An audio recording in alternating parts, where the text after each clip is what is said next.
Hello everyone, Equipment War here, and welcome to a new beginner's guide for Path of Exile. This guide is going to be me leveling up a Duelist to map level, and I'm going to explain everything I can in the leveling process. So I hope you guys are going to like this, and this is going to be a series. I don't know how long the episodes will be. It depends on what I'm gonna do. And I'm going to play as this Duelist, and when I reach Lionel's Watch, I'm going to show my skill tree I'm going to do. And yeah, so let's get to that first. And I'm only going to using gear I find on this character, I create on this character, or I trade with currency from this character. I'm not going to use a leveling item or anything. And this character is going to have his own stash tab. And I repeat again, I don't going to use leveling gear for this character or any of my other characters' gear. And I'm playing on standard, yes I know that, I don't play in hardcore. And yeah, let's see how this will go. I have did something like this before, but I want to do this in higher quality, and I'm gonna do the absolutely best I can to explain everything to you guys. And if you have any questions or on the things I'm doing in this series, please ask them in the comments, and I will love to read them, and I even more love to actually answer them. So let's go back to the gameplay here. Usually when I play a new character, and especially if I play a new league or anything of that, I usually always leveling at least get one level on when you're starting the character before you get into Lionel's Watch. And as I said before, this character is going to do with 2 access, but I don't going to have any problem using 2 swords in the beginning, or 2 axes, or whatever. And my main attack skill either going to be cleave, probably going to be cleave as multi-target, and dual strike as a single target. Because dual strike is amazingly powerful. And when you are on the beach here, Twilight Strand, equip everything you can find. Even if you give you any shield and you don't want to use it, or if you give you armor, just equip everything. It's better to have something and nothing else. And I'm gonna go over my skill tree when I reach Lionel's Watch, and here we have it. There he was. I didn't see Hillock in the beginning. And yeah, Hillock is not that dangerous. Just be a little bit cautious sometimes. He can hit hard, especially when he takes his sword as he did right there. But it usually is no problem to kill him. Look at this. Can we have more luck in the beginning? We got some stuff here. So let's first equip this stuff. We get an iron ring, which actually give you us cold retreat, which we actually gonna need when we're fighting the boss later, if we have that, still have that ring. And let's take a look at the next ring, and this ring is also very good. But the biggest and best thing of all, we actually get a rare weapon and a really good start. So I don't need that shield anymore. And now I'm gonna take my first passive skill point and take melee attack, damage, and life. And now I'm gonna go over my skill tree.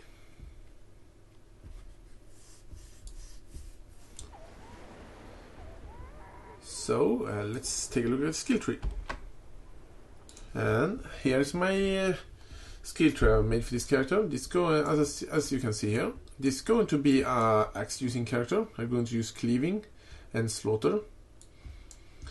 That's my idea at least, but this build I have right here is very easy to use a sword instead. You can instead of taking slaughter and cleaving, you can just take Razor's Edge and Blade Master. And this is going to be a pretty tanky character. You can see I have a lot of life.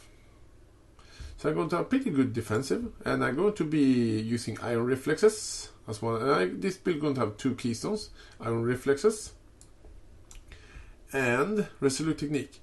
And it's no problem at all to make this character as a Marauder. You're just starting as a Marauder, which are here. And you just take life and armor here. Or you can, you can take the first melee damage here. And this is going to be a very fast attacking character as well. That's the reason I have some really good attack speed notes here. And one here. So this is going to be a really fast character. If you want to make this the absolutely fastest character you can make, it is if you're using swords instead. And by the way, you can see I'm not taking any mana in this skill tree. It is because this character is going to use blood magic as a support game. So let's get back to the game. And let's start leveling up. I'm going to take cleave here, which are pretty much my one of my absolutely favorite skills in the entire game. So, and by the way, I have double strike right now. Double strike only attacks with the main hand weapon, and this weapon here, this rusted sword, it is my main weapon. That means if I'm using this weapon with and using double strike as my single target, it will do less damage, and it would if I do like this.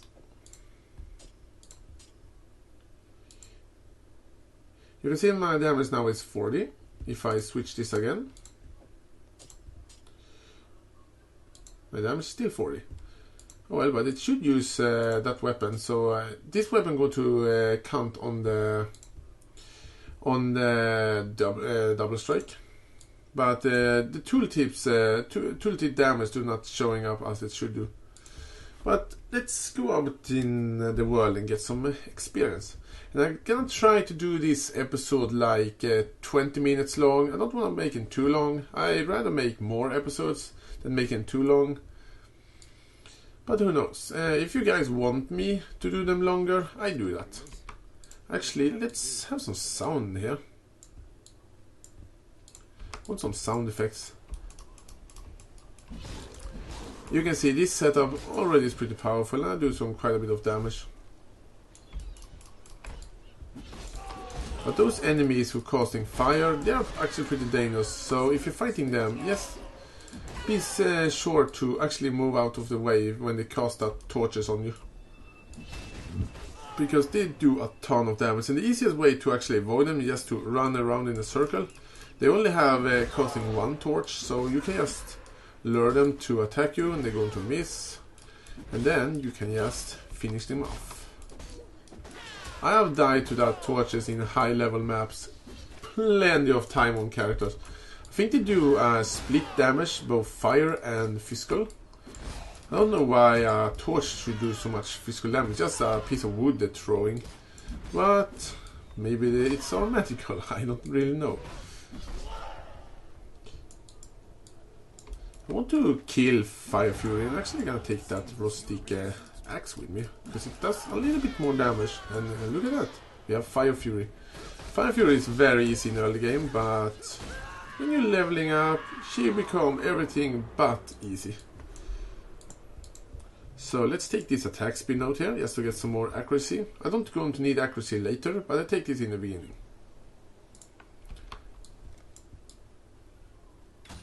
Because my idea of what I'm going to do right now in the skill tree is actually to rush for resolute technique. That's at least all my idea.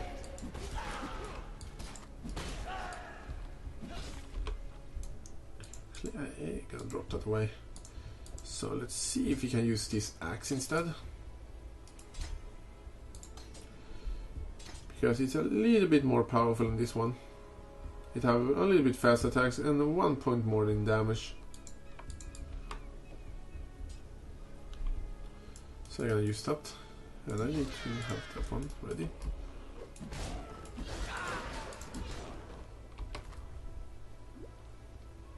I'm going to do the first quest when Hellrake.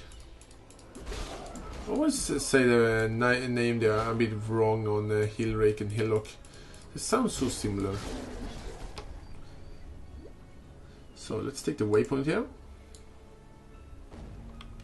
By the way, this is going to be a little bit shorter episode because I don't want this to be too long. But let's see if we can kill Hillrake.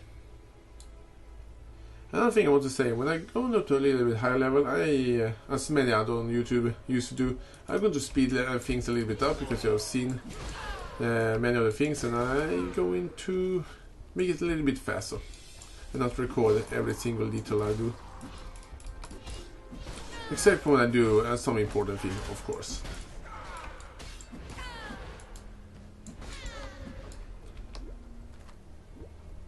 Some titles right now. Ah, look at that. We got a helmet. I'm going to have a pretty terrible situation with my mana.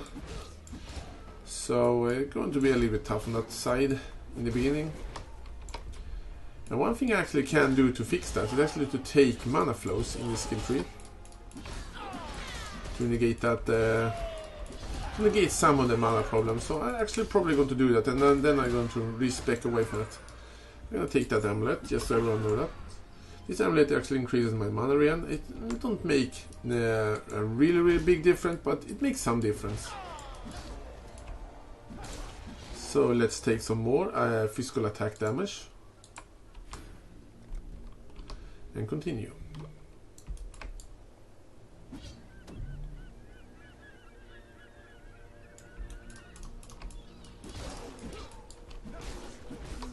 I really want that. Oh, by the way, I almost forgot. When you're doing these quests, you're actually gonna get a Quicksilver flask, and I'm going to talk a little bit more of that when I get one. So I'm gonna take this mana flask here, and better mana flask. Equip that. Let's do it like that. And now we're getting close to Hill Rock.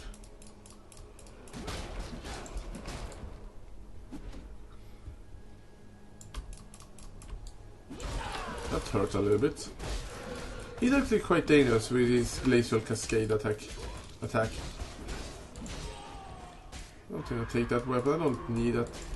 You can't use cleave with a scepter for obvious reasons. So let's level up our gems.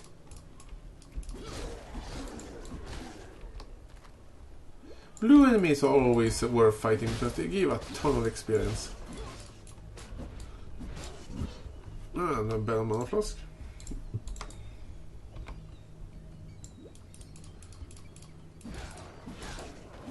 Get rid of these enemies.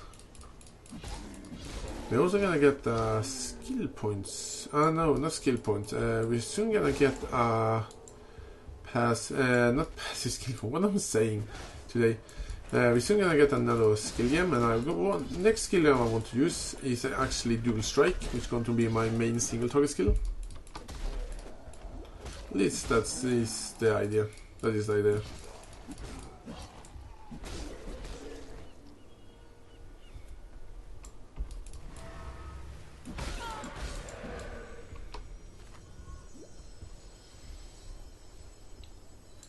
So let's get back to Lion's Watch and get our quest reward.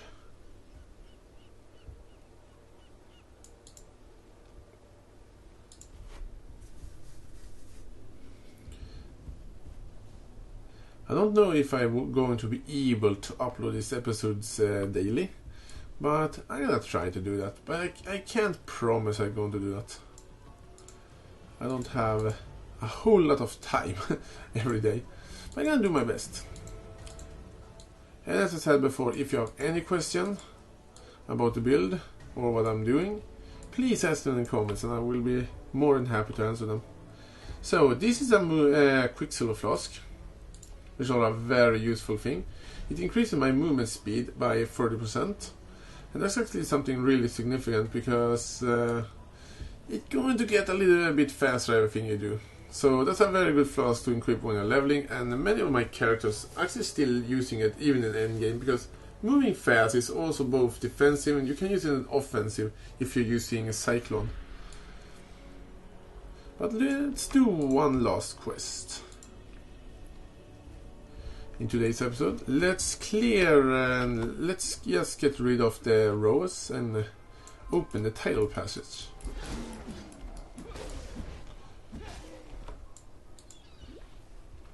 Malfly is actually a pretty good farming place. Yeah, in low level it's not that worth it, but in higher levels this can actually be a pretty good farming place because there are a lot of enemies and a lot of easy enemies. The only dangerous thing here is actually the Roas, but they are pretty easy to avoid and they have been nerfed, so they're not a big deal. The dangerous thing by Roas is actually when they are charging you. Can be quite a bit dangerous. But as I said before, they have been nerfed.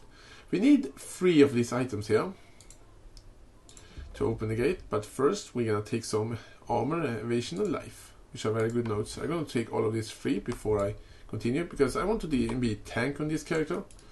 So I'm gonna take a lot of survivability.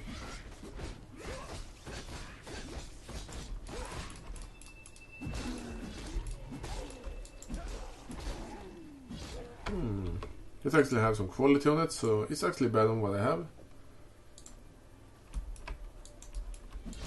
Not a lot better, but it is better.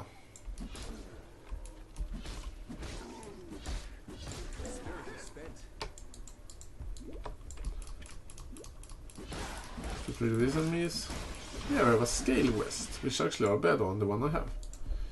See, this one gave me 14 armor, this one gave me 19 armor and evasion, which are much better on that one. Let's take this Score of Wisdom, we're gonna need them.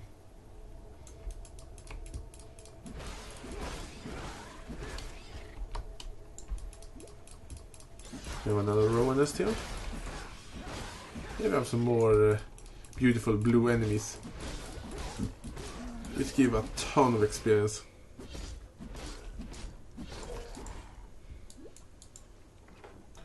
We just need 1 more of these green items. I need to say there are another enemy, not enemy. There are actually another quest area here, which are the fetish pool, but don't go there yet, because what you're gonna get there in quest reward are a passive refund, which make that you can change one of your passive skill points in the skill tree. So we're not gonna take that yet, we may be taking that later. But we have opened the submerged passage and we are on our way.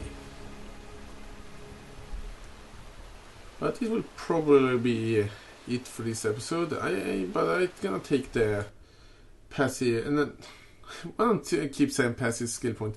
I'm gonna take my quest reward, and then I'm going to round up this episode. I hope you guys like this episode. I'm going to like my little playthrough here, and I'm gonna do my best to show everything you can do. And my goal is actually to get up to maps. So let's talk to Takli, but my friends actually call him for Turkleif, and I really like that name. So we can't take Dual Strike yet, but we can take Riposte, and that's a pretty nice game to have. I'm going to try to explain how support game works, because for new players that can be really hard to understand. It was really hard for me in the beginning. I'm going to take that when the time comes for support games. But I may actually gonna talk about a Riposte. Riposte makes you do a counterattack when you are hit. You can't use this skill. It go off automatically when you block. I'm not going to block that much because I'm not using shield, but I'm going to block some. And this game here do an incredible amount of damage. So it's going to be really dangerous for the enemies. But I hope you guys like this episode, and tell me in the comments what you think about my episodes and my builds. And thanks for watching, everyone, and I see you guys next time. Take care, everyone. Next time. Take care, everyone. Next time. Take care.